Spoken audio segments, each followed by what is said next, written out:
Recognize that tune, and you know it's time for Diggin with Seven and Tennessee Jeff. Join us for the next hour as we talk metal detecting with tonight's special guest. You can call in at 270-495-0315, or you can join in the conversation through the chat room. Post any questions that you have, and we'll get to as many of them as we can. You're listening to Relics Radio on Spreaker.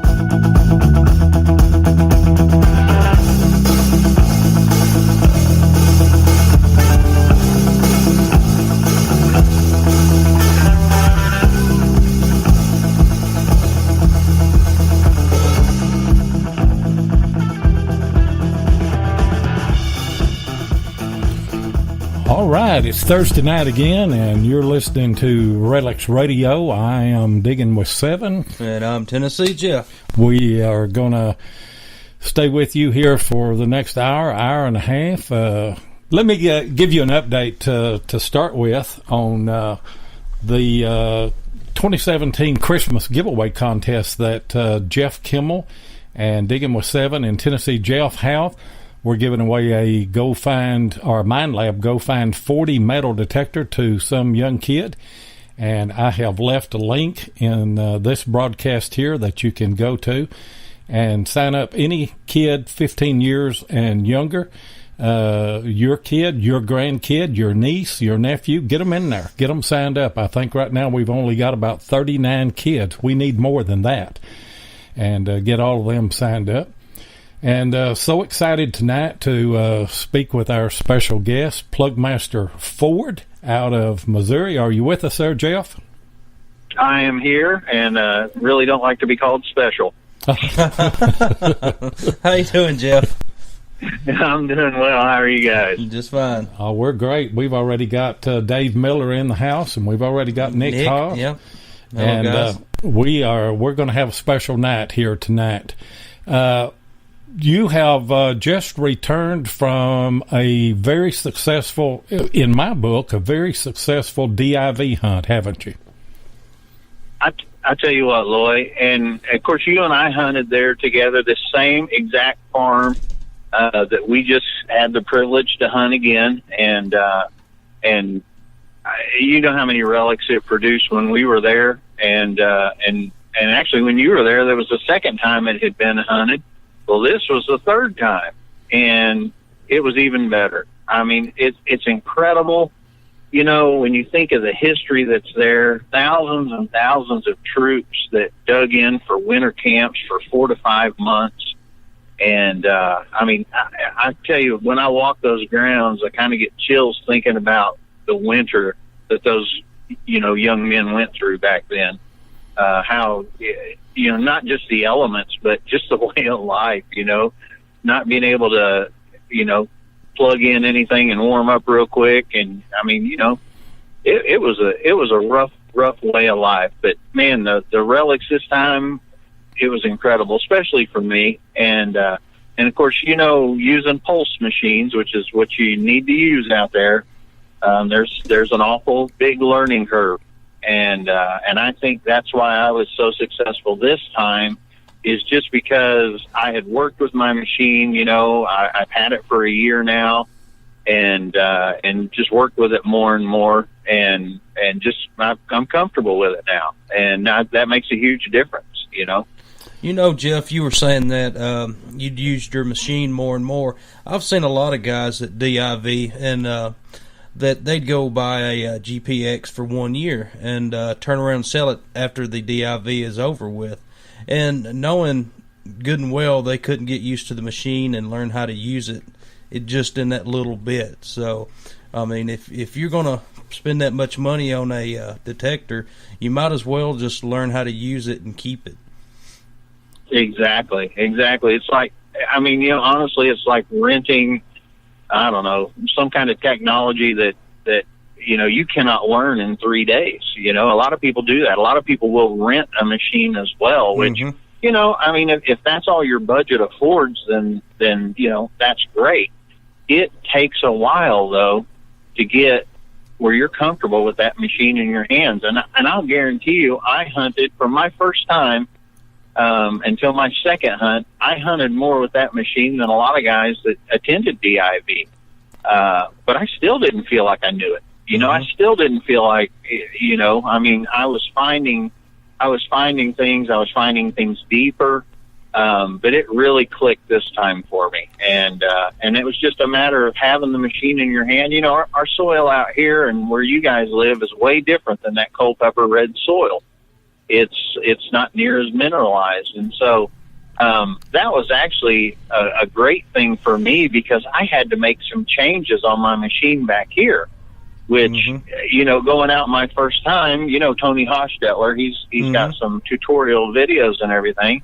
Well, I set my machine up the way Tony said to set it up, and I hunted that way. Well, that works for Tony's machine. He runs a bigger coil, and I did okay, but I didn't know the machine. And so being able to just adjust on the fly and just change some things, and all the way you get to that point is by learning your machine and by using it. I use a CTX 3030. That's my main machine that I hunt with. And I kid you not, I hunted with that machine for a year before I really felt comfortable with it. And that's what I tell people, whether, if you've got a bounty hunter, if you've got, an old whites, no matter what you have, if you don't put the hours on that machine, it's not going to do you any good to trade up and get a better machine, and just keep trading. You've got to sit down with that machine, and you've got to put it through. I mean, you got to use it. You got to put it through the ropes, and that's the only way to learn them. One thing that I always said was, you don't even know, you're not even introduced to your machine until you've got 100 hours on it, and then you don't know it completely. I'm just now learning my GPX, and I'm trying to use it, several times a week, and try to use it in nail-infested areas and everything. I was fortunate enough that whenever I bought my GPX, you shared your settings with me. And are they different in Missouri and in Culpeper? Yes, they are. We make small little tweaks to them. And those settings that I sent you were the ones that I had found. And actually, I kind of correlated with Riley Bryant. A lot of folks that are listening tonight know Riley through Facebook. He's a younger gentleman out in Memphis area. Wonderful relic hunter and very knowledgeable, for his age. And Riley and I had him out to hunt my Civil War camp, and he was finding things, and I was just, I was struggling. I mean, I still find things, but not near as much. And again, I was hunting with my Culpeper settings. And so we went and I looked at his, and I just tweaked some things different ways. I didn't set mine up exactly as his was set up, but I had it really close. And right after that, I took a few steps and busted 2 cuff buttons, and it was just little changes can make a huge difference with those machines. And that's the difference in someone who just buys a machine and goes out there compared to someone who uses a machine and gets to know it. And so those settings that I sent you were the ones for back here. And when I go out to Culpeper, I make a few changes, not a ton, but a few little tweaks here and there on the machine. And then when I get out in the field, there's more tweaks that get made, with the stability and the gain and everything like that, just depending on, how the machine is balancing. With those machines, you want a steady hum, and if you're not getting that, you need to make some adjustments. You've got to hear that steady threshold in order to hear the deep stuff, little faint targets. Yeah, and you sent me yours, and Tennessee Jeff gave me his. And I've had some people over the past week or so, over the past week, that have asked me about settings and things, and you know, I'm not experienced enough, but I share with them what people have given me. And on search mode, you and Jeff both run deep, and if some of those guys are listening, you can play this back and get these settings. On your soil timings, both of them run special, which I do too, and DIV has a suggestion, and all of those are the same. But then on ground balanced, Jeff and DIV call for fixed. You call for tracking. Do you still run that way? No, I should be in fixed. Okay. And I'll tell you, there's a secret to this machine. Ground balance the thing about every 15, 20 minutes. And you know what that's one thing I did. And I'll tell you what I learned. And I learned this year. I watched an older gentleman, and this was at DIV 38, not the last one we went to, but the one that was 2.5 weeks before. And I watched this older gentleman sit out there and get a signal. And every time he would get a signal, he moved that coil over to the right, and he ground balanced, and then he got the signal again just to make sure. Because I don't know about you, Loy, but I've had, in times past, I've dug 3 or 4 really big target signals, only to find out I was out of balance and there wasn't anything there in the first place. And so I'm sure, Jeff, you've been down that road yes, as well. I have. It's frustrating, and I did it at 38, and Tony Hostetler was there, and I said, Tony, can you check this hole? He brings his coil over and puts it down. He goes, you're out of balance. And I go, I just ground balanced not long ago. And he goes, you're out of balance. And he goes, maybe you balanced on a nail or something. And so I pumped that rascal and went over, and there was nothing. And I was just dejected, That sounded good, I was chasing this signal, and I thought, oh, yeah, I got a good one here. And there was nothing, absolutely nothing there. Well, so Jeff, it's frustrating and humiliating. Jeff shared that with me whenever, on CTX, I rarely ground balanced. Once when you went in the field or something other, maybe. Sometimes I didn't even do that. AT Pro, I do it a little bit more. But he told me, he said, on that GPX, you are going to have to ground balance that thing all the time, and I do. And on ground balance type on CTX, we're all running general. And then on special, are you running in extra? Yes. Okay. DIV has a suggestion of extra sensitive, but I run mine in extra too.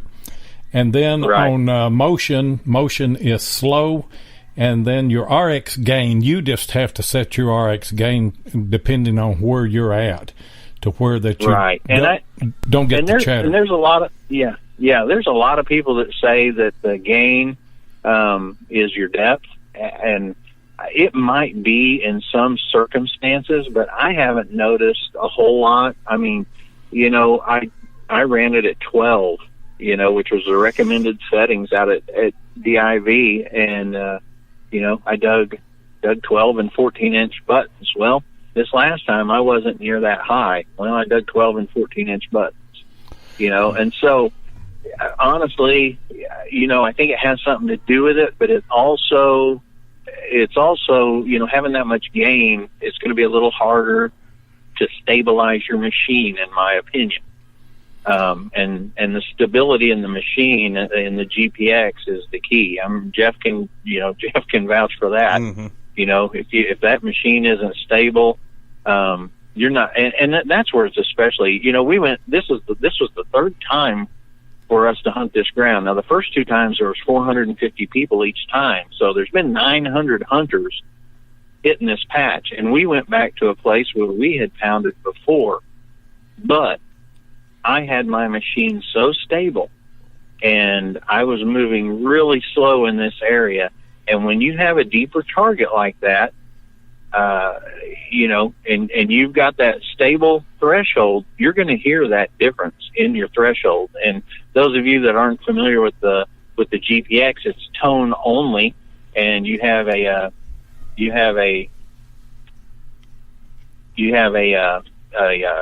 I'm sorry, Mike was giving me directions real quick. but you have a steady hum, and what you're listening for are differences in that threshold, either a low-high or a high-low. And so it's very important to be able to hear all those subtle changes, and that's where I was at error. I guarantee you, my first couple times was listening for those subtle changes. I had a coil that I think was kind of on the outs anyway back then, because it never would really stabilize, and so I got a new coil, and it seems to make all the difference in the world. Yeah, that's another question. What coil do you use? Well, I use the Commander 12x15 as my main coil. Mm-hmm. I have the 11-inch as my backup, and but I mean that 12x15. You know, I know there's guys out there that say, "Oh, you don't get any more depth with the 12x15," and I go, "Well, I don't know. I can't say yes, I do." But I can tell you this, that I've gone in right after guys have used the standard coil, and I've dug bullets and butts. So, mm-hmm. You know, I can't say, and you guys both have been out there, I can't say that it's because of, you know, my coil. I mean, you've seen a lot of the guys out there, and there's a lot of guys out there that, you know, should have their setting for super fast as opposed to slow. Oh, yes. Because they're just whipping it back and forth. I mean, you know, that's one thing I always tell anyone new to the hobby, you know, and I like to take new guys all the time. That's one thing, you know, Mike and I try to do is we try to get together with other people and hunt as much as we can. I mean, Mike and I enjoy hunting together, but, you know, he just keeps telling the same stories over and over again. And, and so, you know, I mean, it's one of those deals we enjoy going with new people, and we're very active in our metal detecting club as well. And I'm always willing to say, hey, you know, let's see what you're doing. And my first thing with them always is, hey, slow down. You know, your coil, the closer you get it to the target, you know, the deeper you can get. And that's where a lot of people mess up as well, because, you know, they're swinging 4 inches off the ground. Well, you know, on a 6-inch target, 6-inch target, you've already gave up. I mean, it's 10 inches, you know. And that's asking a lot of some of these machines. So it's, you know, slow down, keep your coil on the ground. And I always tell everyone, I say, well, my whole deal is I paint the yard. You know, now at DIV, it's different because you're roaming. Mm-hmm. You know, I mean, you're just going everywhere. You're not really gridding or anything like that. But when we're yard hunting, you know, that's what I do. I paint the yard. That's what I'm doing in my mind when I'm detecting. Is I'm trying to cover every square inch of ground that I can, you know, and because I like, when I leave a yard, if I get a permission, I want to leave the yard knowing that I hunted the yard. Uh-huh. You know, I really hunted the yard. I hate to ever leave a yard and think, I wonder what I missed, you know.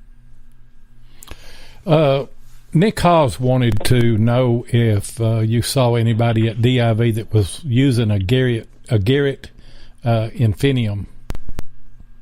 Not this time. Now, my buddy Jeremy Wade, who he lives out in Virginia, he had an Infinium the first time we were there, and it actually went out on him. Someone he said that someone auto-tuned real close to him, and it made a big pop on his machine. And that's another thing, you know, with these high-power machines, you get a lot of interference, but it blew out something in his machine. And so I know Nugget Noggin used one time out there. And I know he found some bullets and stuff. I don't, you know, comparative, you know, I mean, there's bullets everywhere and everyone's going to find bullets, but, you know, comparative to everyone else that was there, I don't know how he stacked up with the Infinium. Well, whenever I was out there, I didn't have my GPX at the time, and I borrowed a White's TDI from our group and used it, and I only had it set to hear low tone, so I didn't find any brass, and I didn't know that until everything was over. But then Jeff went to his big coil on the last day that we were there. I did. I've got the 15-inch D-Tech, and it's a deep coil, but I mean, it's so heavy. I mean, it's hard to swing it around, and and you have to turn your gain down to like 3 before, I mean, it runs stable. Yeah, it's just that. Really? Yeah, it's that much more powerful.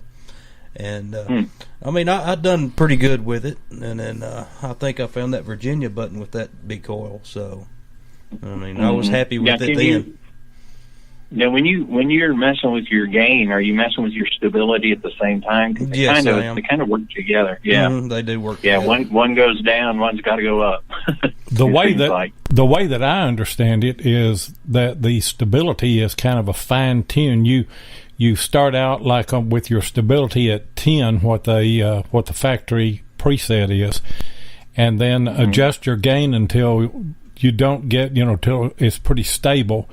Fairly stable, and then take your stabilizer and bring it up or down until you fine tune it. Right. Yeah, at this time when I bought my big coil, I bought it from Don Dotson, and of course I called him that morning. I was like, "Well, this thing's just going crazy," and then he told me just to reset the machine, and start from the beginning and work your way up, and I did that, and it seemed to help out a lot. Mm-hmm. Yeah, that and again, stability is so much in metal detecting. I mean, even with you guys know with the AT Pro, with my CTX, we get unstable in yards and fields, and so that's the key is figuring out how to keep that machine stable. It is. I mean, it's. Let me go through the rest of these settings in case somebody was listening and they're wanting to bring those in. On motion, go slow on that, but you have to slow down. You can't hunt fast with that. RX gain, you're going to have to figure out whenever you get to a spot. You're going to have to adjust to where you're not getting any. A whole bunch of chatter and everything, and so that will change from one side to another. Audio, run that on deep. Stabilizer, you will have to adjust that. Now, here's what DIV recommends on RX gain from 10 to 14 and 7 on stabilizer. Jeff and I right now on some of the sites that we hunt, we're running 13 on the gain and 3 on the stabilizer. But I had the site that I've hunted for 3 years now with other machines, I actually turned my gain down to around 7 or 8 and turned my stabilizer up. And I found stuff in spots that I hadn't found. But like you said, it was more stable. And then response will be normal, and then tracking will be I like my tracking on slow. DIV recommends medium, but I like mine on slow. And then I run my iron reject. I run it up to 10. What do you run on yours? What? My iron reject. Yeah. What do you have yours on? I've got mine on 10. Do you? Yeah. Yeah. See, and that's another thing that we have to toy with, because and I don't know how much moisture in the ground affects that, but. I've been out there before in DIV and ran it at 8, and but this year I took mine down to 7, maybe even took it down to 6 because buttons were breaking. Mm-hmm. And of course the lower you go, the more you're going to dig nails. Yeah. And those of you familiar with Civil War camps know there are lots of nails. A lot of square nails. Ration cans and lots of barrel bands and lots of everything, that are not necessarily desirable targets. And so, the key is, getting it to where you can tell a little bit of a difference between the two. And you can have your machine set up perfect. You can have your stability set up perfect and the thing running just as stable as it can run, and then some J-Bo go out there and find something that's not even conductive, which you did in this hunt. Tell everybody about that. Oh, it was funny. I mean, and of course the guys I go with, you met some of them, but Brandon, Jeremy, and Adam, we're hardly ever are we all really close together hunting. But at this point of the hunt, which it was day one, and it was about I don't know, a little bit after noon, I'm guessing. And it's in my episode that I released this morning. But I got a high tone, and it wasn't the greatest high tone, like the buttons I had been digging, but there was something about it. I said, I'm going to go ahead and dig this. It sounded a little more faint, so I thought, okay, it's a little bit deeper. So I go on one side of the hole, and I got a new shovel. I got a big shovel this time. After watching all these old-timers using these huge shovels, I thought, I'm going to try it. And I'm glad I did, because you can move a lot of dirt in 2 scoops compared to 5 or 6 in the one I use to cut plugs in yards, And so I cut the plug on one side and just kind of popped the dirt up. I did, and then I went to the other side and popped it out. And I learned that would leave me about the right size for my 12 by 15 coil to, go down in. So I throw the first bunch out, and as I throw the second load out, I see this thing in the air, and I see it land right at the last time. And I turned to the guys, and I just started fist pumping, and they're all kind of looking at me, and they're like, "What'd you find?" And I didn't realize it was clay, but what was laying out was a clay inkwell, and it would have been manufactured in Richmond, which was, home to the Confederacy. So this is a personal item that a Confederate soldier would have been using, to write letters home. And that's just a special part of it right there. That was something that was dear to the soldier. The bullets, the buttons, those are utility items for them. This was something special that that he really needed in order to communicate. And so finding that was really exciting for me. It was dumb luck. It was so funny because we sat there for the longest time, and I did my video segment and everything like that, and I get done and I'm like, wait a minute, I haven't even found my target yet. And so I go back in and I find it. You know what it wound up being? What? It wound up being about a 1.5 inch rusty barrel band. No, something kid. I would never have dug, on purpose. So I just felt like it was God's gift to me. He said, "Here you go, buddy. You've dug enough holes. Here, I'm going to give you." It's not a small inkwell. I mean, it's pretty good size. It's not tiny at all. Yeah, and it's one of those finds. It's kind of like a clay marble or something like that you find, or it's not conductive, and so you just there's 1 in a million chances that you're going to find the thing. But I commented. Well, and the fact. Go ahead. Yeah, I was going to say the fact that this had never been hit by a plow blade. I was one shovel deep, which is close to a foot. But the fact that this thing had never taken a plow hit is another amazing. It is.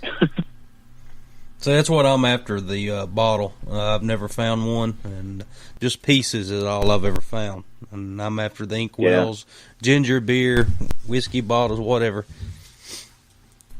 Yeah, and I'll tell you, Brandon, one of the guys that was with us, got into a pit this time. And, he was the one you got into his pit last time a little bit, Jeff, when you guys were out there. Well, he got into another one and dug it out, and laying in there was 4 or 5 bottles, whole bottles, but they were broke. Every one of them were broken, and they weren't probably 1.5 foot deep. And so he gathered them all up, but one of them was a bitters, one of them was a whiskey, and I can't remember what the other ones were, but they were really nice bottles. One of them had a pretty good chunk of it still together, and so he's going to try to put those together. And then, honestly, the next day he got into another pit, and actually helped him with that. And he wound up digging out a plate, part of a mess plate, a ceramic mess plate, really nice. And but it was broken up, of course, But those are some neat items to find. You think about that and how they've survived 150 some odd years in a farm field. They're great finds, but man, it's work getting to them. I commented on your video and I said that the inkwell, that was worth the drive out there, right there. It would have been to me. Oh yeah. Well, our door knocking trip before that was worth the drive out there for us. Yeah, yes, it was. We'll get to that in a minute. I do want to bring that up and talk about that some. Do a few shout outs here to some people that are in that we haven't recognized. Larry Stevens is in. Josh Kimmel with Beyond Sight and Sound is in. Nick Haas, I think we mentioned him. Nick with History Preserved. Quarter Hoarder's in. And you also, on this hunt, found something that I found this week as well. And I did a history clip on my last, I guess, this video this week. But it is a belt adjuster for a, well, actually, the thing can be used in 3 different ways.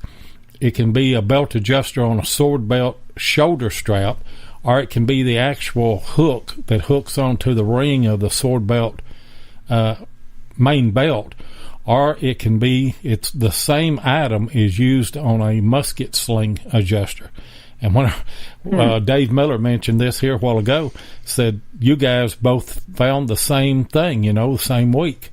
And I was amazed to see that. Yeah.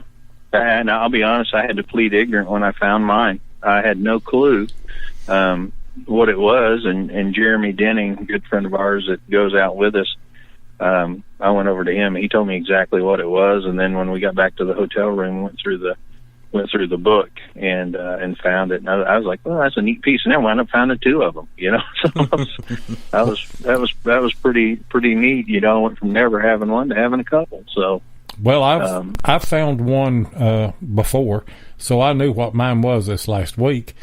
And but then I did some research on it and did a history clip, and I didn't know that same item is actually used on 3 different things. It can actually be off of a musket sling, the strap where they'd carry the rifles, right? Yeah. Everything.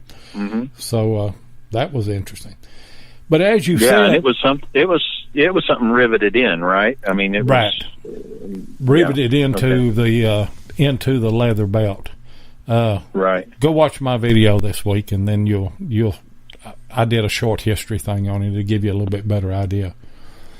I will do it. But y'all had on your door knocking before you ever got to DIV. You could have turned around and went back home, couldn't you?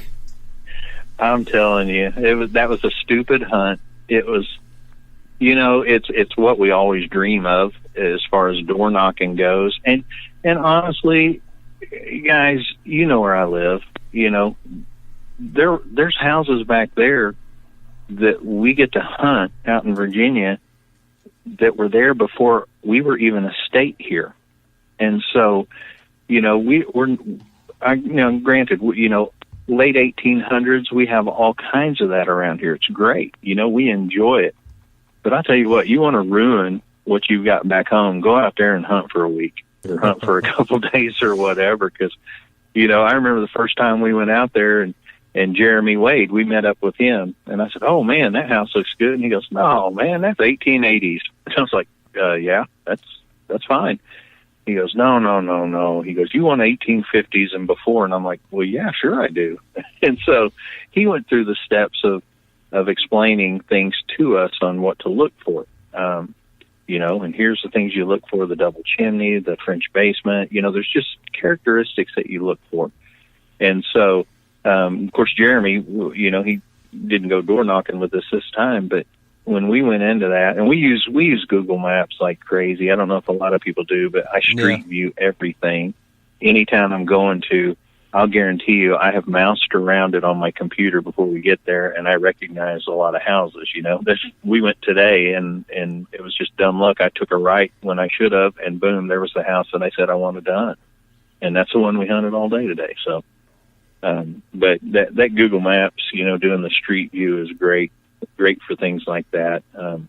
It's a great way to study houses too. You can go out into Virginia, and you can go out into Maryland, and you can go out into Connecticut and Massachusetts, and you can street view, and you can drive around and get to know what an old house actually looks like. And that's what you really want to do. If you want to find old stuff, you're going to have to hunt the old places. Me and Jeff use historic aerials quite a bit, and we don't have any aerial shots here. What's the earliest? 1950? Yeah, 1950. That's the earliest I've got.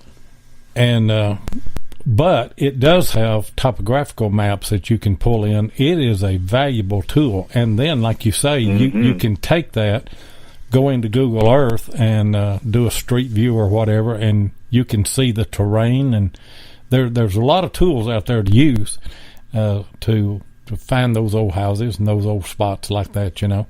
Some of them pan out, some of them don't. Me and Jeff hunted a couple. Well, the last 2 or 3 that we've hunted, they've turned out to be like 1930s or 40s houses. Yeah, I sure have. And a lot of the maps we study have the river crossings, the old fords, and stuff like that. That helps out a lot because, I mean, you know, everybody crossed right there. Exactly. That's exactly right. And that's something, and I will tell you, I'm light on that as far as, you know, especially the Civil War and, you know, travels and everything like that. You know, I always say I'm a coin shooter at heart, but I honestly love chasing Civil War relics. I just haven't, I don't put in the effort and the time like you guys do, you know. I'm too busy putting in the effort to research in other towns and things like that. And if I can ever catch the two together, you know, that's just a big bonus. Oh, yeah.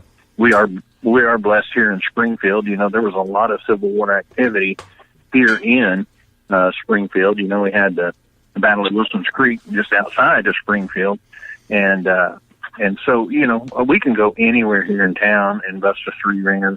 You know, we dig bullets all over town here. Yeah.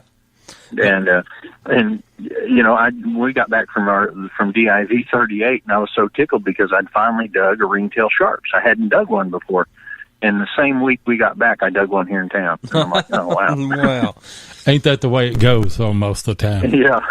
See, a lot of our good sites, a lot of our good home sites, they're on. We cannot find them on a map nowhere. Of course, they're late 1700s, early 1800s, and you just have to get like around water or up on high hills, and then hopefully you'll run up on a good spot. So, right, and I don't know about your area, and I know it varies with historic aerials everywhere throughout the country. Like on my property, where my farm is, a quarter of it I can pull up on a 1934 map. But all the rest of it is way earlier than that, or, you know, later than that. I mean, so I can't go as old there.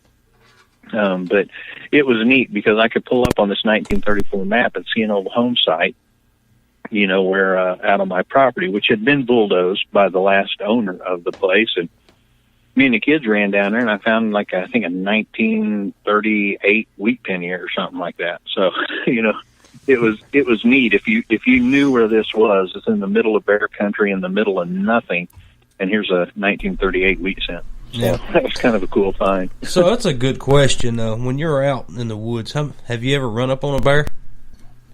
Yeah, I not really ran up on them. I see them. You know, where I live, there's quite a few, and of course, when I'm trapping them, Jeff, I see them all the time. You know. Especially when I'm baiting, and, you know, it kind of gets hairy after a while. You know, the longer we bait, the different the bears change, and so we always try not to go too long at one time, and we'll let it sit for a while. Bears are incredibly intelligent animals. I don't know if people know that, but they learn, you know, but they forget too. They'll forget after a while, and they'll go back to their ways, and so, you know, we've had times where you had to yell at the bear to get them away just so you could change the camera card and give them some more bait. You know, I don't enjoy those times as much, but you know, I mean, it's fun. But then, you know, I have put myself in situations where I really shouldn't have. And I tell you what, it's intense watching you let those bears go sometimes. I'll tell you, it is. There is I had one, I don't know, I don't think I posted this video. I had one, which it was a juvenile. It was a yearling male, but still, I mean, this is, you know, 90 pounds of teeth and claws as well. And while he was in the trap, he was pretty aggressive towards the edge of the trap. And so in order to open the trap, I have to stand pretty close to the mouth of the trap, and it's never been a problem. I open it up and they take off running usually.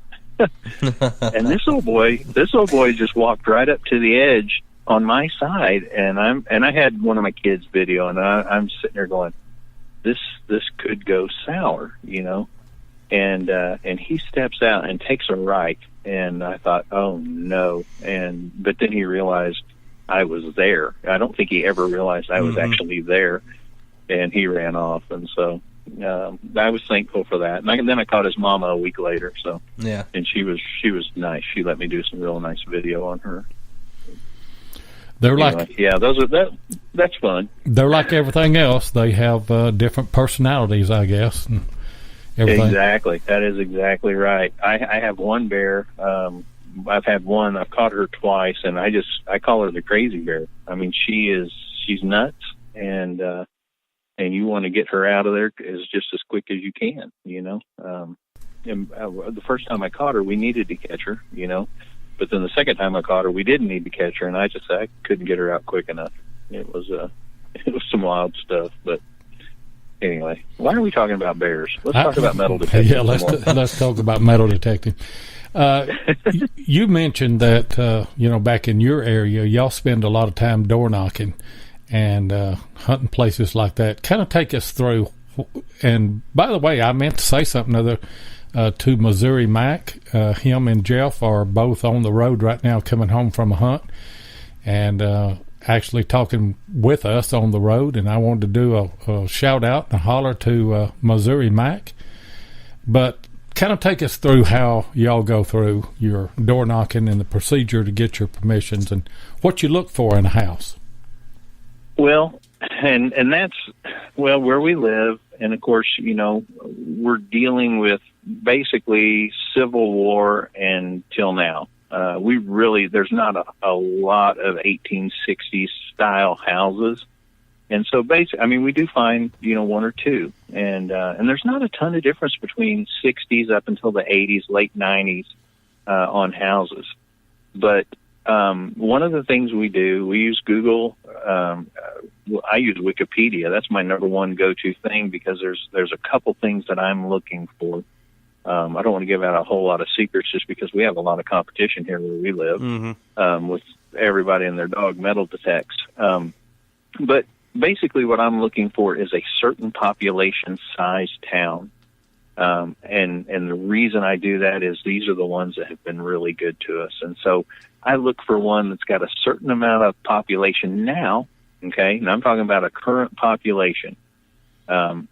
And so I look for one that's about that size, and then I go into Wikipedia and I read all the research on it, or the history on it, what they have on there. When was it platted? When did they have a post office? And if I can look up old roads, I try to do that as well. But the number one thing I'm looking for is in the demographics section, I want a town that at least had a couple hundred people population in 1880. And that's something you can find on Wikipedia on the demographics. And so if I know that, and I know that there's five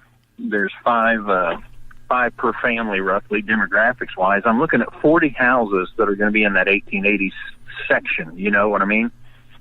And so then you have to decide, okay, how do I determine an 1880s built house? Well, around here, we call them rock jobs, but they have stone foundations, and that's not 100% thing because everyone did it a little bit differently. But for the most part, we have these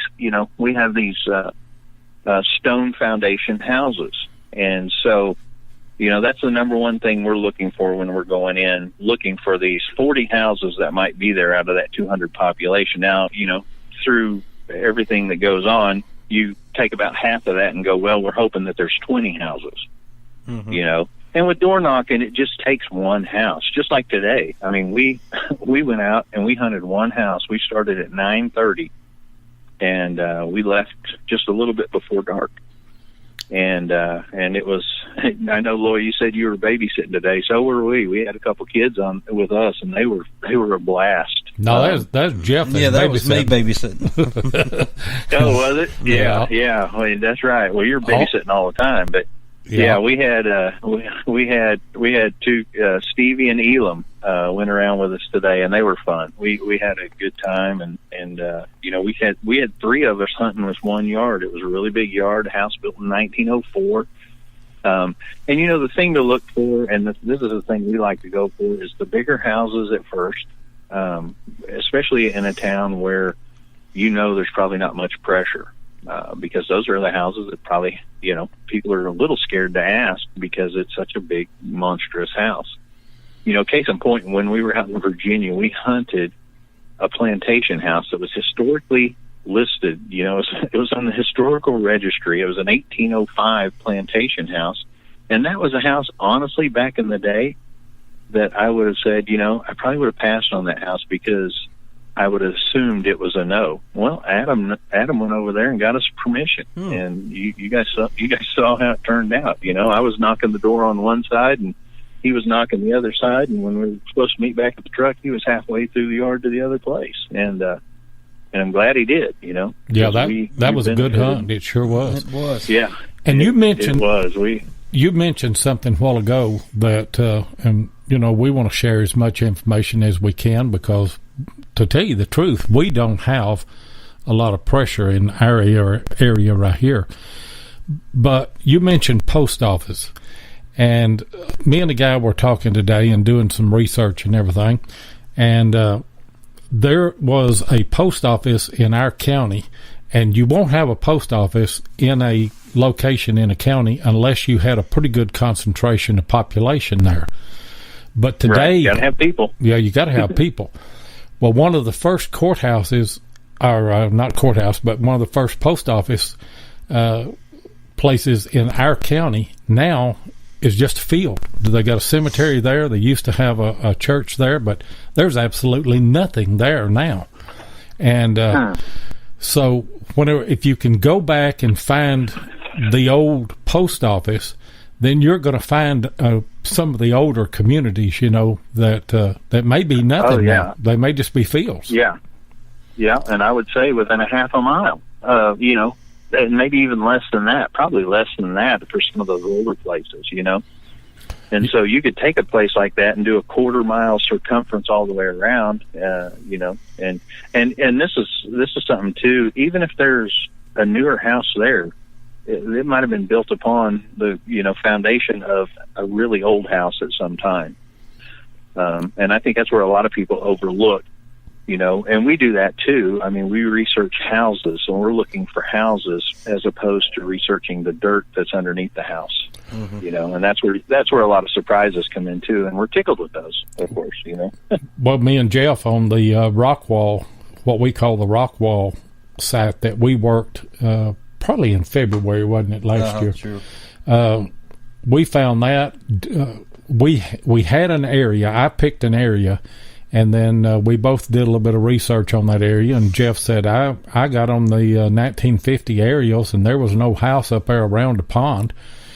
And so he said it should be easy to find, and it was just a thicket. I mean, it's just a growed up spot. But we walked right to the place. And we did. And we hunted probably a couple of hours, and all we were finding was like 1950s junk, 40s and 50s, just tin roofing and everything.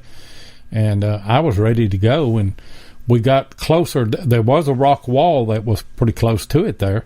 And we got down around it, and we were still just finding junk. And he had a signal, and I told him, I said, if it's not a flat button, we're leaving.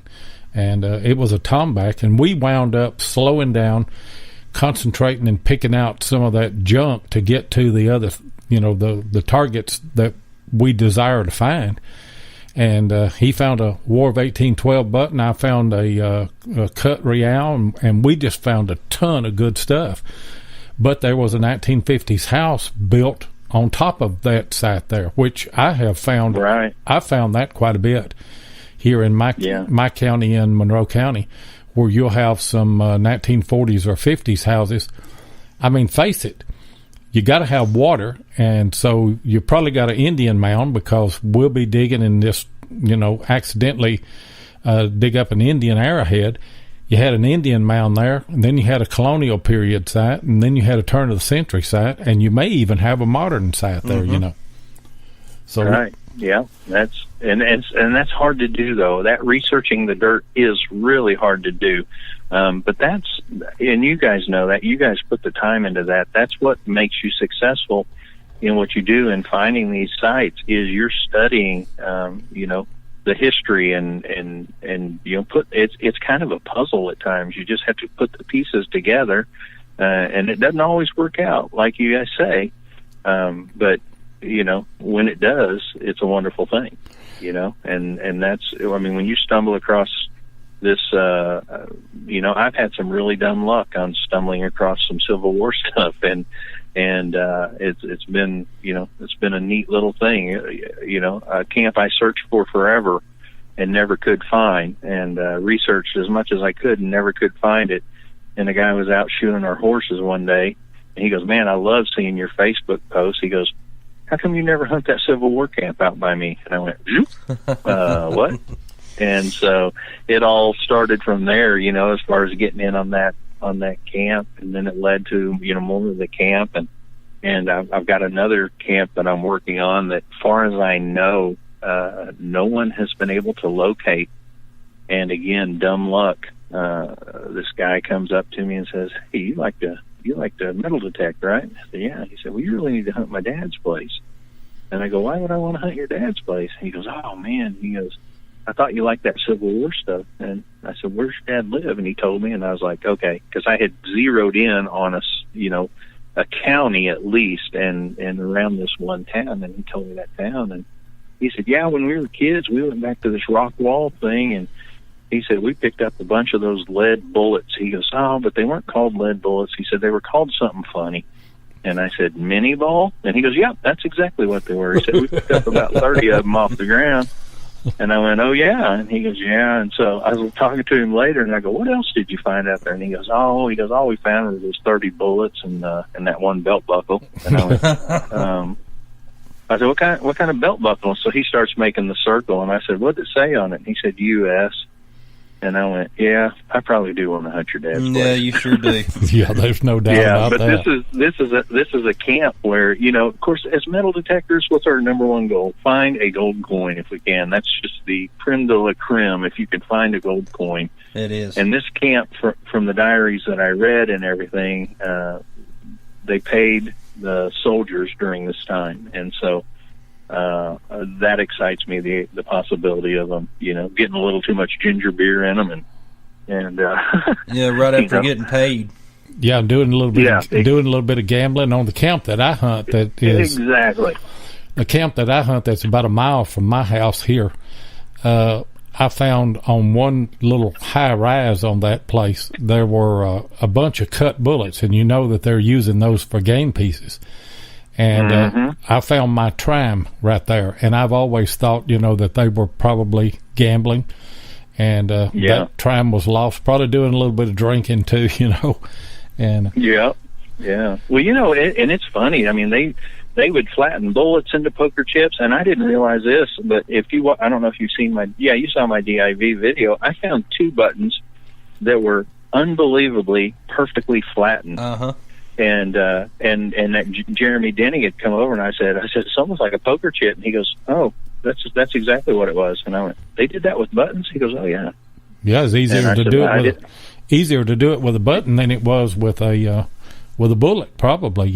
Exactly. But these things were, perfectly smashed, and they're still, really. Of course, we all like to find them fresh, and still in good condition. But the way they flatten these, you can see them just plain as day.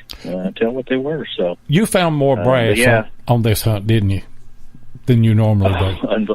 I found more brass than I did lead, and that's kind of a strange deal out there.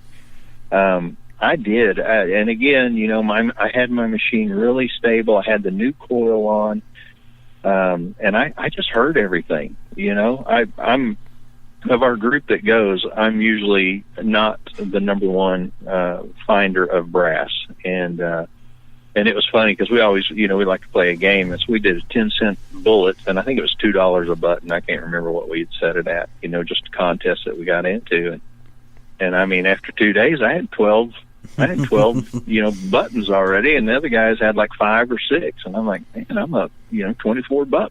all total, you know, and, but honestly, it just, everything, I mean, I was finding percussion caps. I found a scale shoulder lock, which, you know, again, I had to ask what that was. Yeah, I've seen that too. And I found a little ball button, which I showed to Jeremy, and he goes, that is really a unique find. He said, I have never seen one that small. And I mean, it was absolutely tiny, but in perfect condition, you know, had the mint green from Culpeper soil, which is always so beautiful. Mm-hmm. And, but it was, you know, it was really neat. But yeah, I got over J hooks and those sword hanger hooks and I mean, just, of course, the tent or the poncho grommets, my goodness, those things sound good. They do sound good. Those. Now, it was. The farm that you were hunting there in DIV, that's the one that we hunted last spring, correct? Correct. Where you pull in the barn right there between the barn and the house, and that's where the headquarters is set up. And then you drive back there to the water tower or the tower, whatever that is. Silo, yeah. Silo. Y'all were to the left and up the hill along the fence line there, weren't you? Correct. Yeah. Yeah. We got in there off of Farley Road. Yeah. And you know, we found a ton of stuff this spring there. I mean, most of the buttons and everything that we found was there, and down in that bottom where you and I were, Lloyd, where I don't know if you remember where I had that bullet spill that I dug. Yeah, yeah. But you were just up the hill from that, weren't you?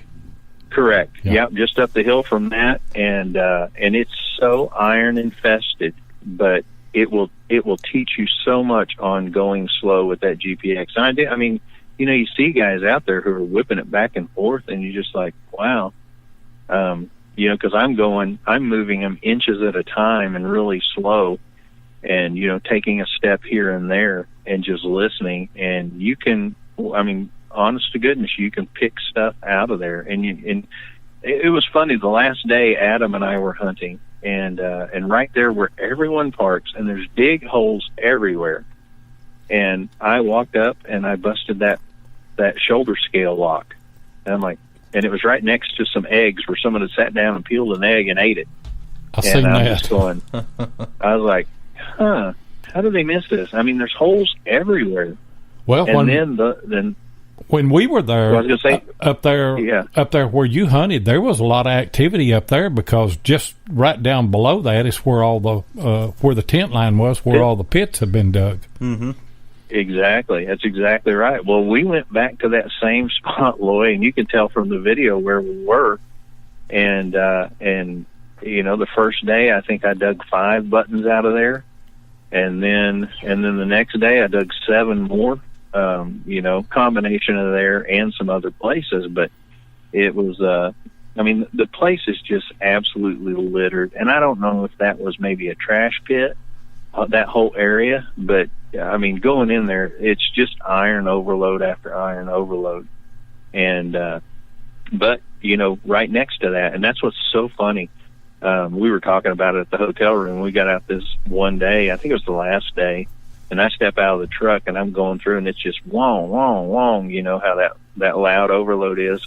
And I got to a port and I just stopped, and I thought, well, I'm going to sneak up on the iron.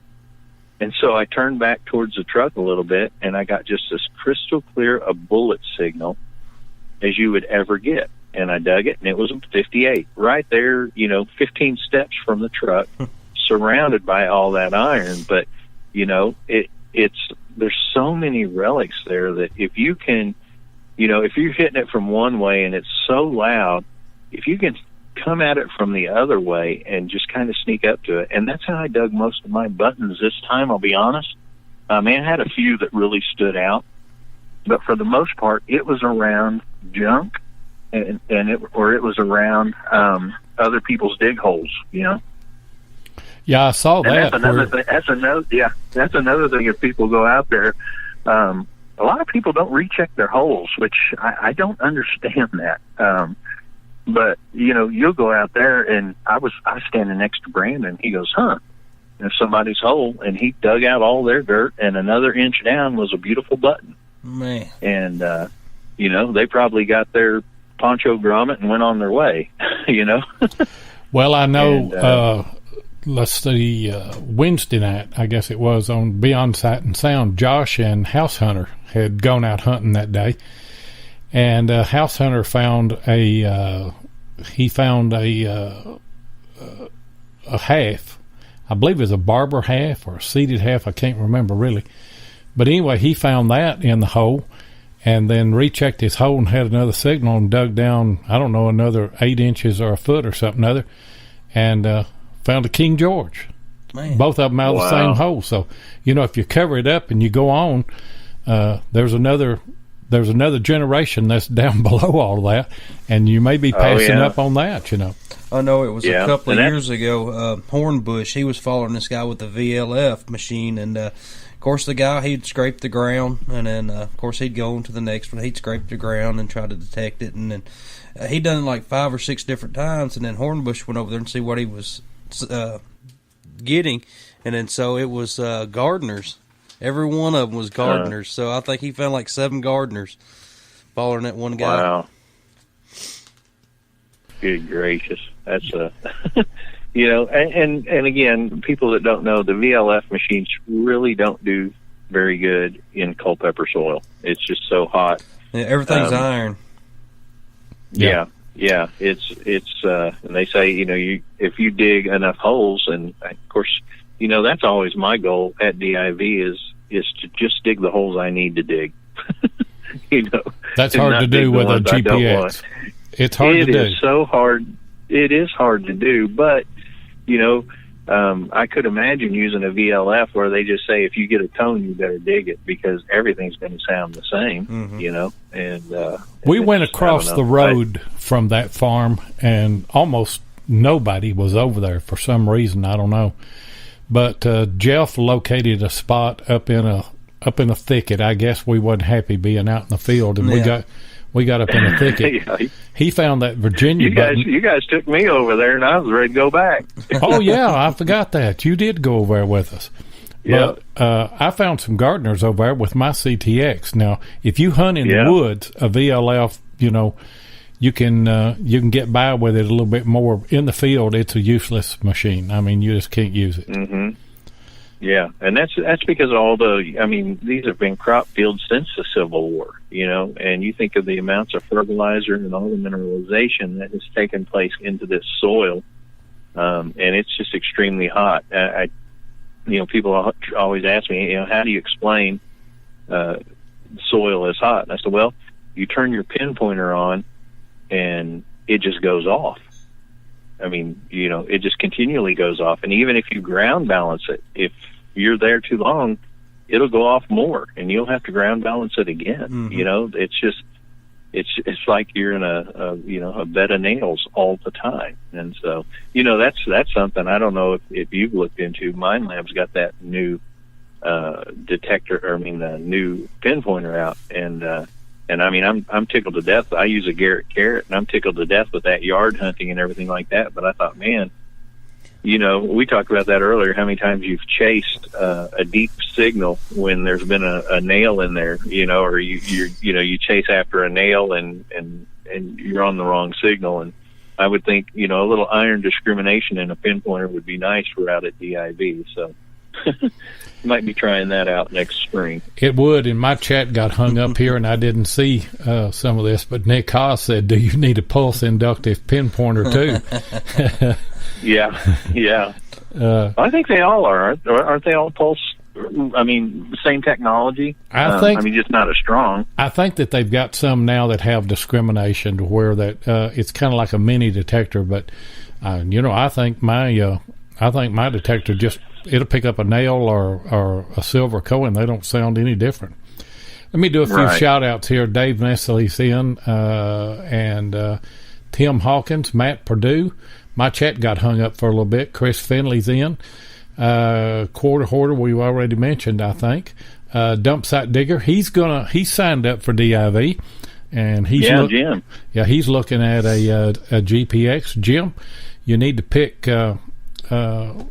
Jeff Ford's brain on that. He's had his longer than I have, And if you go back and listen to the first of this show or the archive of it, we do talk about some settings and things, and that will help you out because Jim was one that asked me some questions and everything about about. Well, we got to get Jim in first. This is going to be a tough draw.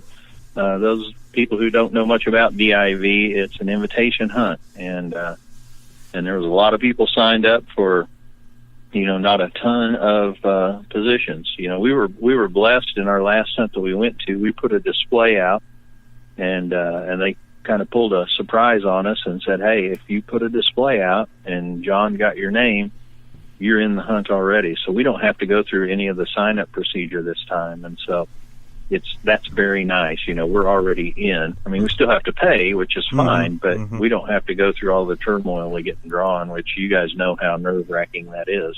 In Missouri, Mike didn't get to go, did he? He signed up and didn't get to go. Yeah.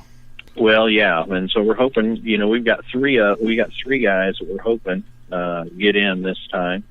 And so, we've got a contingency of 7 of us. One of them goes out. He always makes it a family vacation. He's been going since DIV3. So, he just makes plans and they go out and spend a week at Virginia Beach, and then he comes and hunts for the week. And so, but there's 7 of us that, want to make the trip every year. And so, it's important for us to figure out logistics and everything, how many rigs we're going to take and, how all that's going to work out. But it's a fun time. I mean, 1,000-mile drive, but it's a blast. We enjoy it a lot. We need to get a bus.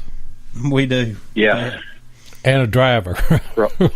for all the gear. Yeah. Well, I know for years that, they go overnight. They would drive just straight through the night. And, I got to the point where that just kills me. And so I just make sure that I just take off the time and plus we've gotten to where, and I told him, I said, man, if I'm going out there, if I'm driving 1,000 miles out there with all my detecting gear, I'm going to go out a day or two early. Of course, I'm lucky. I work for my cell phone, so I can take off whenever I want and still be working. Yeah. And but it's it's a beautiful thing to be able to go out and door knock for a couple days prior to DIV. Other than the fact that you're already tired when you get there from digging. Me and Jeff drove straight through, and then we drove straight back. Of course, we're not as far as you are, but it was what was it, a 9-hour, 10-hour? It's longer than 10, 11 hours. Yeah. That's about how far we try to make it the night it ends. So, on Sunday evening when we hunt till 4 or 5, and then we take off. Actually, we try to leave about 4, and then put about 8 hours in, get in at midnight, stay about your place, and then it's a day's drive home for us from there. So, see, I was thinking about flying in. Let's say it was a couple of years ago, and just renting a car at the airport, but the funds was a little slim. So, yeah. Well, now you're having kids now, so you'll never get to do that. Yeah, I know. Yeah. No, I mean, we honestly, one of our guys wasn't going to be able to get off work on time, and so I actually pulled up airline tickets, and I found a ticket from Springfield, Missouri into Lynchburg for $79. $79? Yes. Something like that. It was something stupid. Maybe it was $129, but it was ridiculously cheap. And I was like, we could still go door knocking and pick you up in Lynchburg and then go on to DIV, but it didn't work out to do that. So, couple of questions here that we need to probably get to. One correction: Home Finder is what did I say a while ago? Did I say House Hunter? Home Finder. It was a 1910 Barber half, and then a KG3 that was a 1770 was the one that was deeper. And then Nick Haas wanted to know, are the Just Go detecting hunts in Virginia, are they easier to get into? It appears they are. Now they are growing as well. And those of you who are interested in that, it's they have 2 Facebook pages, but one is the one you want to go to, and it's the JGD Organized Hunts, and so if you can do a search for that, but that's where they do all their sign-ups. I know Riley goes out there, Britton Lockhart, Isaac Passett. Those guys all attended that, and I think Jocelyn Relic Recoverist, I think she attended this year as well. And they hunt this, same general area. They're hunting out in Culpeper, but they're direct competition with the DIV folks. It's two people trying to do the same thing. And so, they're battling all the time for getting these properties, and John and Rose Kendrick do a wonderful job. It's a great hunt. It's a great setup. You don't really want for anything, and it's great. You have, just like you said, North Georgia Relic, North Georgia was selling detectors out there, and they have parts. Keith with Fort Bedford, Kelly Co. does a great job because they provide all the water, which, as you guys know, is vital. It is out there, because you work up quite the thirst, and so they're great. And I haven't been to a JGD hunt, but the guys and their hunt. I know they had hunted. I'm not sure if it was the third or fourth time they had hunted this property, but the guys did good. Riley. I know Riley didn't find as much brass as he'd want to find, but he found, and you saw his picture, Lloyd, he found a lot of bullets. And, he did. Did you see the detectors they were giving away? What'd they give away? Oh, they give away, it was the AT Max, a couple of Mine Labs, AT Pros. It was probably 7 or 8 detectors they give away this past time. Yeah, and well, from what I understand, everybody wins something at their hunt, and which is that's a neat deal, and it's neat to be able to do that. We try to do that with our club hunts as well, where it's not a deal of finding the most tokens and you get the most chances. It's a deal of, hey, we want everyone to get a prize, and I like that. I like that option. Of course, I love raffles too, and I always enter to try to win another GPX. Don't know what I'd do with it, but I guarantee I wouldn't give that one away, Loy, on my channel. But well, if I bought mine from Keith at Fort Bedford, and he really did me well. Mark Hoover's he's super. Yeah, Mark Hoover's in the house. Do a shout out to him. We hadn't mentioned him, but I got mine from him. But if Mine Lab or one of the dealers would give us a GPX, we'd give it away. Me and Jeff, we don't have it. We don't have any problem giving away other people's stuff. We sure don't. No, would you give it to me? If you want it, you've already won a pinpointer from us. I don't know if you're even qualified to be in the contest or not. Yeah, I'll tell you what. You give the GPX away, make sure I win it, and then I'll give it away and make sure you win it. How about that? Well, that's kind of like, I don't know if... I just like to win. Jerry Clower told a story one time that they went to a sale, 2 guys did, and they bought an old horse, and it looked terrible, and brought it home, and curried it out and kind of combed it out, and guy come, and he says, "Is that the horse you bought?" And he said, "Yeah." He said, "I'll give you..." He could give like $50 for it. He said, "I'll give you $75. And so he said, "Sold." And he got him, and he took him home and put a bridle on him and braided his mane and everything. The guy comes and says, "Is that the horse you bought from me?" He said, "Yeah." He said, "I'll give you $100 for him." And they just went back and forth, back and forth.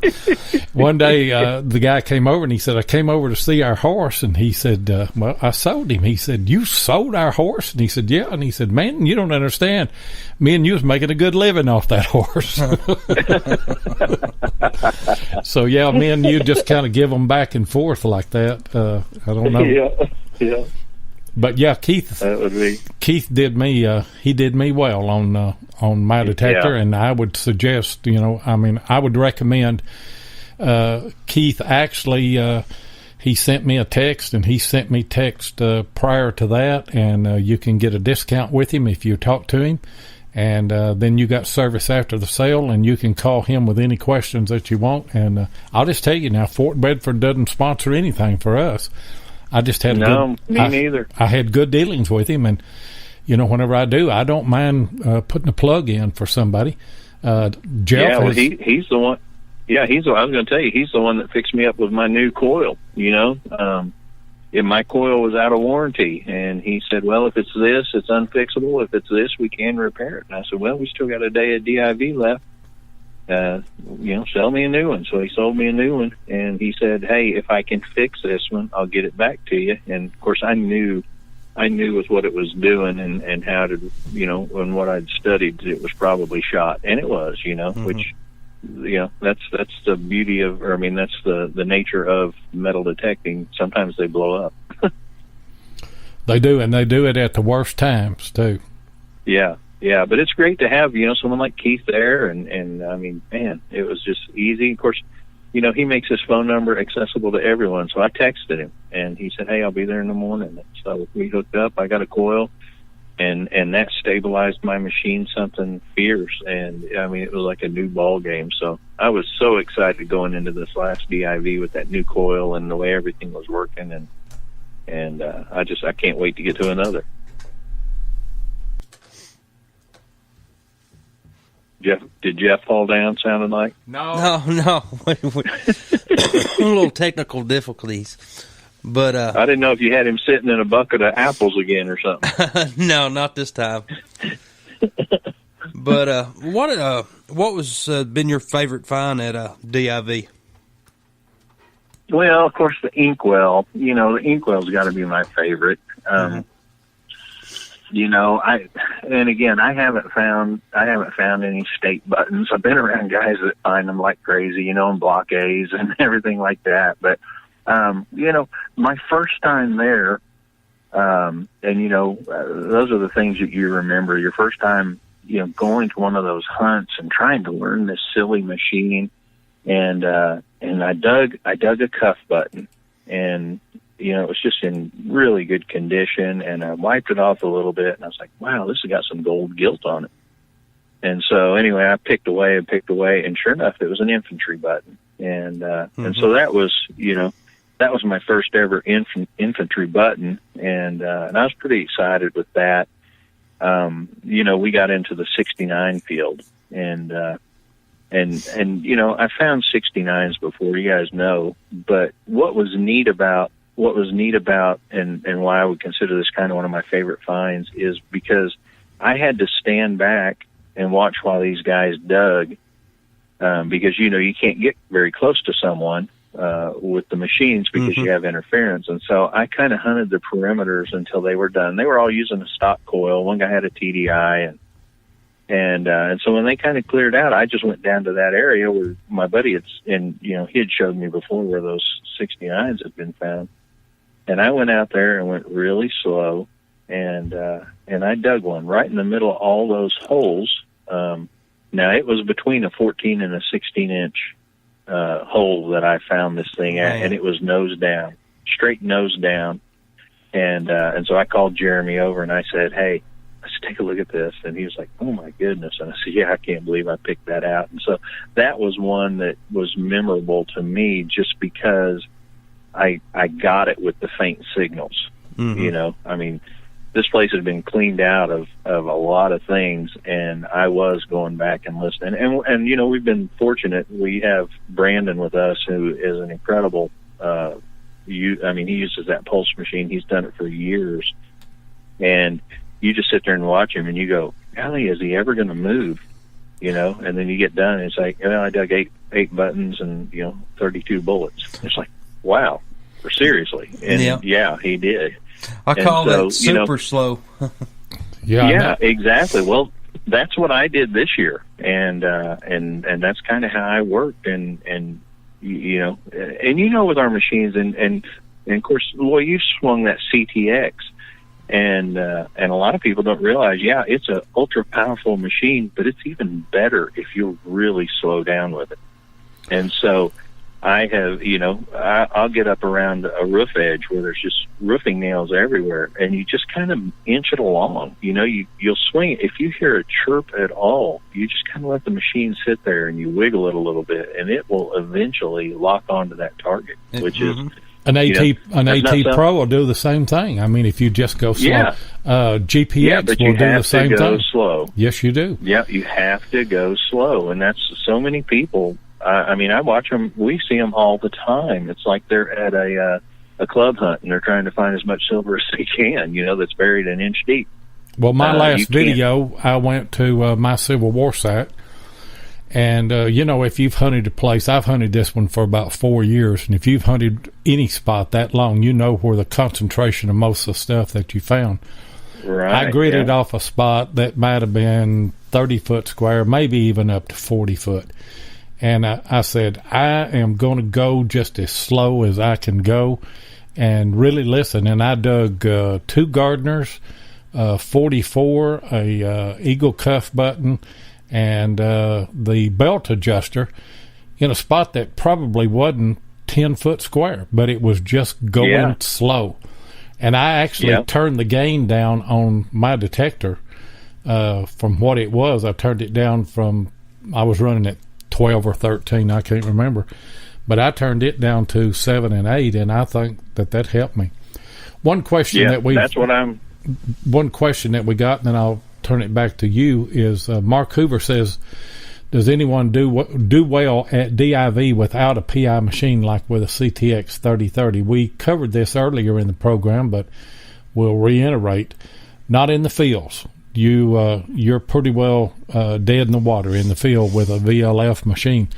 But now you can get in the woods and you can find some stuff. And if you can find a spot that's got some shallow bullets in the field, I guess that you could find a few. But but that's hard to do because it's been hunted so hard. Yeah.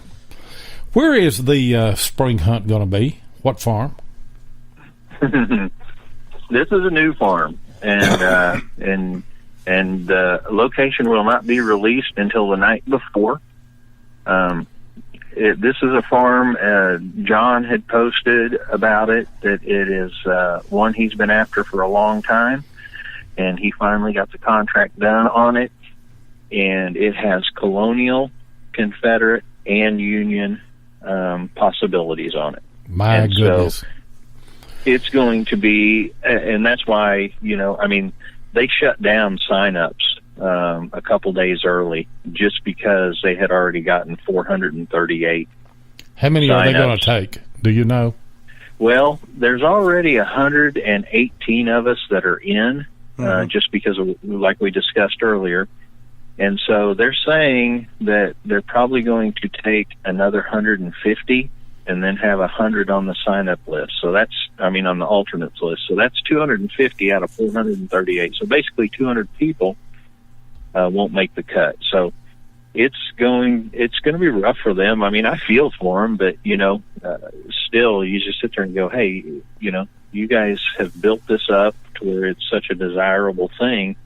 I know it's stressful because they have lots of friends and everything that hunt and have hunted and continue to go on. And so, they posed the question on suggestions on how to actually, fill these spots, doing a lottery draw or, how to do it. And so, I don't know. They probably ought to come up with a formula. I've been fine with the way they've done it on, just an invitation thing, but, a lot of people are calling for change, and these are probably people who, haven't gotten picked, which I can totally understand that as well. So. Jeff and I both were fortunate last year. We both got picked, and Hornbush got in, and all of Team Hornbush. I think everybody got in, didn't they? Of course, you have to look. That was a great farm too, because it was 1,200 acres, and so it could house a lot of people. And from what I understand, this next farm is a very large farm as well.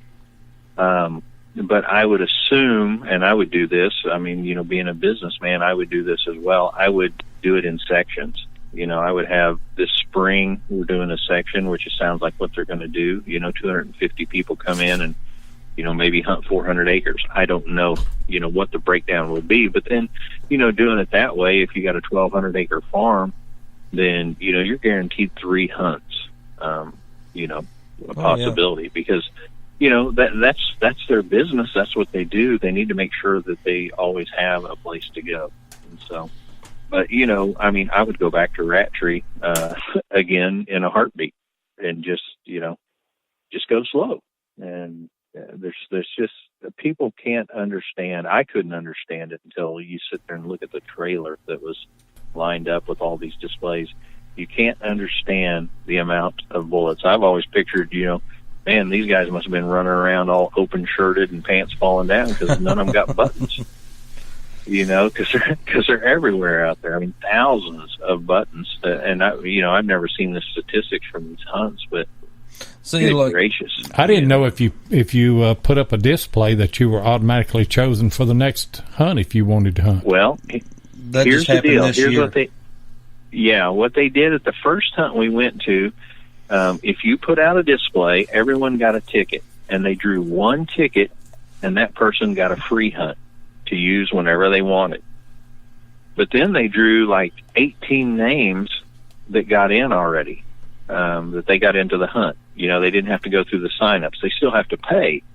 And so going into this last one, you know, we were expecting the same thing, and they drew the one winner, and everybody, of course, everybody groaned because it wasn't them. And then Rose got up with the bag, and she said, you know, at the last hunt, we drew 15 or 20 names to go in for the hunt, and everybody's, you know, we're all sitting there on, you know, waiting. And she just threw the bag to the side and says, we're not going to do that this time. And boy, I tell you what, you talk about this, oh, man. And she goes, every one of you that put a display up and talked to John, and you know, John was over there with the list. We didn't know what he was doing with the list, but everyone put a display up, he marked them. And so she just said, if your name's on that list that John marked, you're in. You don't need to sign up. And so, man, it was hooping and hollering. Everybody was excited about that, you know, not knowing that it would be such a small number that they would take this time. And so it was, I mean, that's a great thing. You know, that was a great thing they did, you know, and it makes it easier on them. It's 150 less names that they have to pick, roughly, you know. Mm-hmm. Well, so, are they going to have a follow-up hunt, like back-to-back hunts at this farm this spring? It doesn't sound like it. No, when we were at the DIV 38, Rose was pushing to have two hunts. In fact, she had posted on the site DIV 40 and DIV 41 for spring, and John only wanted to have one. So I'm not sure what all happened in the meantime, but DIV 41 disappeared off the board, and it is just a single hunt. Mm-hmm. And again, you know, I mean, honestly, I look at it from a business standpoint, and, you know, if they want to keep doing this, they need to make sure that they have properties. And, you know, they'd never had competition before, but now Just Go Detecting has come in, you know, and they're growing and growing. And, you know, they went from a hunt with, you know, 80 people, I think their first hunt was. I can't remember, Riley was telling me something about it, but they went from, you know, like 80 to now, you know, they're up in the 200, you know, 300 people wanting to go. Yeah, they have an alternates list as well. So, you know, there's just a lot of demand for that. You know, I mean, if you think of all the troops that were there, and just all the relics that are there, it's something a guy here living in Missouri doesn't get a chance to do a whole lot. Nor us either, you know. I mean, we're fortunate enough that we have quite a few sites that are around us. The Gallatin site was really good to us, but you know, there's not a ton of those that haven't already been hunted to death or trying to get permission to get on them and stuff. You know, we know where other ones are at, but you know, the landowners are they won't let you hunt on it. So. Right. We're getting close to the end of the program. Won't you tell everybody how that they can get in touch with you, your YouTube page, Facebook page, and stuff like that? Yeah. My YouTube channel is PlugMaster Ford, and PlugMaster is all one word. If you separate it out, you'll find something about car parts. But PlugMaster Ford. I'm on Facebook. We have a PlugMasters group on Facebook. You're sure welcome to join it. Everything I do is family friendly. My videos are family friendly. You're not going to hear language or sexual innuendo or anything like that. And we keep PlugMasters the same way. It's about sharing your finds, commenting on others' finds, and just having a good time. And so we have that page as well. My personal Facebook page is Jeff Ford, and I accept almost every friend request, unless you're wearing some evil shirt or something in your picture, or flipping the bird, which I've had that posed to me before as well. I'm pretty much not going to fringe you on that. But and people can always email me as well. FordCat1@yahoo.com is my email address, and that's my last name, Ford, and then CAT, the number 1 at Yahoo. So you're always welcome to email me, and I try to get back. I try to answer all the comments and that I get on the video. Loy, I know you do that as well, and so, and I know Jeff's responded to mine on his before as well. That's a great way to, for me to keep in touch with everyone. I do wish people would always write their name when they comment, if it's not in their username, because it's hard to, it's hard to keep up with. I'm the kind of guy that likes to know their names, and I know you guys are the same way. Dump site. That's Jim. Jim Benito, dump site digger. I'm glad he always signs Jim. So I know. Hey, thanks, Jim. And you learn some of those with time, but like you say, exactly. When you've got a couple of thousand people that subscribe to your channel, it's it's kind of hard, to remember everybody's first name. I was telling Mike, I said, I don't know why we do this. We always seem to post videos on the days we're going metal detecting, and so I can't really respond to them as quickly as I want to, because we're out detecting. But I do most of mine on my cell phone, and I have in the field while I'm hunting. I have responded to people because the day that you put a video out, that's where you get the most traffic and the most comments and everything. Exactly. I'm going to have to go to a weekly schedule, I think. I've been just throwing them out. I try to get them out every 3 or 4 days, and then I've been backed up on videos. But I think I'm going to start condensing down to, even though I hunt a couple times a week, I might just put together videos that are, I think better than what they normally if you pick one day a week and then you discipline yourself that you're going to put a video out there, people know your day, and people that follow you know that you're going to put a video out that day. And I think it's a little bit of structure and everything. We put ours out on Tuesday. It is Diggin with 7. And Tennessee Jeff and I combined. He has a YouTube page as well, Tennessee Jeff. We've also got a Relics Radio Facebook page. I've got a Diggin with 7 Facebook page, and Jeff has a Facebook page, Jeff Warwick. It has Tennessee Hunter in it, but you would probably have to look at the Jeff Warwick thing there. And we're giving It'll have Tennessee Jeff out beside it. Yeah. We were giving all this information out, or you was there a while ago, and Mark Hoover said, and your bank account number? Yeah, I got it. Yeah. Well, he wants it. 000. He didn't say the balance. Yeah. He said the bank account number. Oh, okay. Well, I don't even know what that is. I think they canceled it anyway. Yeah. Anyway, Jeff, so glad to have you tonight. Yes, thank you very much. To talk to you. And glad that we had all of the people in the chat, and we certainly do appreciate it. And I hope that we all get together at DIV in the spring. And I had the opportunity, me and Jeff did, to meet you and to hunt with you some. And I'll just tell everybody that Jeff Ford is a class act. Yeah. And if you've got some questions on Jim, Dump Site Digger, if you've got some more questions, holler at Jeff Ford. He can probably give you more information than I can, but me and Jeff will be, we'll be more than happy to share whatever knowledge that we have. But anyway, good to have either one of us. Either one, yeah. I was going to say either one of us. If we don't know, we'll just make it up. So that's it. You'll be good anyway. Well, now Jeff and I's new motto is we're just a couple of rednecks with a metal detector, and so yeah. That's what I always said.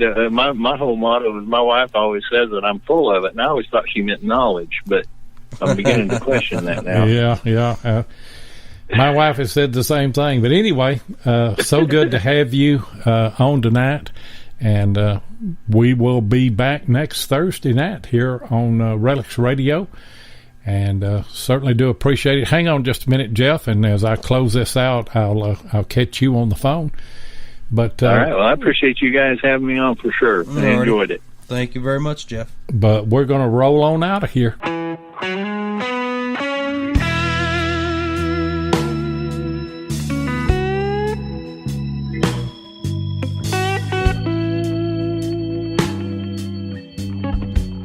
Thank you so much for joining us tonight on Relics Radio. We hope you enjoyed tonight's show. A special thanks to our guest and to you for your comments and questions. We really do appreciate it. Take a minute and hit the like button, and be sure that you follow us on Spreaker so that you can get notifications of all of our upcoming broadcasts. You can also find us on YouTube at Diggin with 7 or Tennessee Jeff. Or you can check us out on Facebook at Diggin with 7 or Jeff Warwick. If you'd like to get in touch with us, then send an email to digginwith7@gmail.com. We'd love to hear from you. We hope that you'll join us on our next broadcast. And until then, get out there and dig some history.